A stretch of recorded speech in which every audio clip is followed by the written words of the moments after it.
Cinema കുടുംബമായിരുന്നു Kalabhavan നവാസിൻ്റേത്. പിതാവും ഭാര്യയും സഹോദരനും സിനിമാ താരങ്ങളാണ്.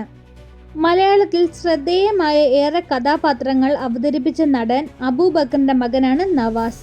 ഒരു കാലത്ത് മലയാളി പ്രേക്ഷകരുടെ സ്വീകരണ മുറികളിൽ ചിരി നിറയ്ക്കുന്ന സാന്നിധ്യമാണ് കലാഭൻ നവാസ്. മിമിക്രിയിലൂടെയാണ് അദ്ദേഹം മിനി സ്ക്രീനിലേക്കും സിനിമയിലേക്കും എത്തിയത്. തൃശൂർ വടക്കാഞ്ചേരിയിലാണ് ജനനം. അദ്ദേഹത്തിൻ്റെ ബാല്യവും കഷ്ടപ്പാടുകളും നിറഞ്ഞതായിരുന്നു. നവാസിൻ്റെ അപ്രതീക്ഷിത മരണത്തിൽ ഞെട്ടലിലാണ് സിനിമാ ലോകം. കോട്ടയം നസീർ, അബി തുടങ്ങിയ താരങ്ങളൊപ്പം നിരവധി വേദികളിൽ സാന്നിധ്യമായിരുന്നു നവാസും. കേരളത്തിലും വിദേശത്തുമായി നിരവധി വേദികളിൽ മലയാളികളെ ചിരിപ്പിച്ചു. കലാഭവനു ശേഷം കൊച്ചിയിൽ ആർട്ടിസ്റ്റ് ബാനറിൽ സഹോദരൻ നിയാസ് ബക്കറിനുമായി നിരവധി മിമിക്രി ഷോകൾ ചെയ്തു. മിമിക്രി വേദികളിൽ നിന്ന് സിനിമയിലേക്കായിരുന്നു നവാസിൻ്റെ ജീവകാലം. ഏകദേശം 500 വേദികളിൽ കലാപരിപാടികൾ അവതരിപ്പിച്ചു. കലാരംഗത്ത് സജീവമായി നിൽക്കുമ്പോഴായിരുന്നു നവാസിൻ്റെയും രഹനയുമായുള്ള വിവാഹം. പ്രണയ വിവാഹമായിരുന്നു ഇരുവരുടേതും. 2002 അതിലേക്ക് എത്തിയതിനെക്കുറിച്ച് രഹന ഒരിക്കൽ വെളിപ്പെടുത്തിയതിങ്ങനെയാണ്.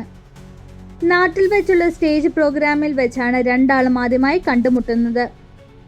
അന്ന് താൻ പ്രതീക്ഷിച്ചതിനേക്കാൾ വ്യത്യസ്തമായ സ്വഭാവമായിരുന്നു.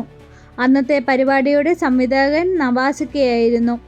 ആദ്യമേ രംഗപൂജ പോലൊരു ഡാൻസ് എൻ്റേതായിരുന്നു. അത് കഴിഞ്ഞൊരു പാട്ട്, ശേഷം സ്കിറ്റ്.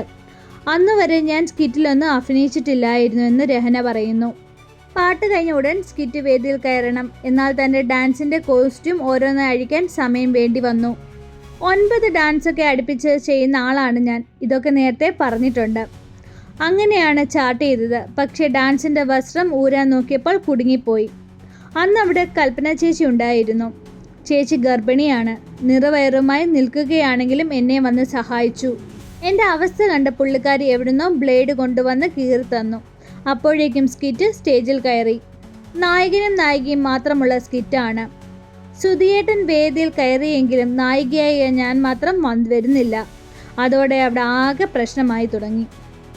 ഈ നായികയെ എടുക്കണ്ടായിരുന്നു, ഭയങ്കര ജാടയാണെന്ന് എന്നെക്കുറിച്ച് നവാസിക പറയുന്നത് ഞാൻ തന്നെ കേട്ടു.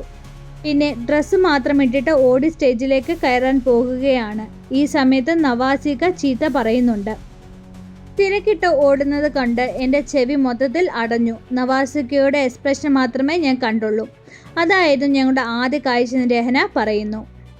എല്ലാവരും ആദ്യം പൂ കൊടുക്കുമ്പോൾ ഞാൻ ചീത്തയാണ് പറഞ്ഞതെന്നാണ് നവാസും സൂചിപ്പിച്ചത്. രഹനയുടെ കാര്യം വിവാഹത്തിലേക്ക് എത്തിയതിനെക്കുറിച്ചും നവാസ് പറയുന്നതിങ്ങനെ.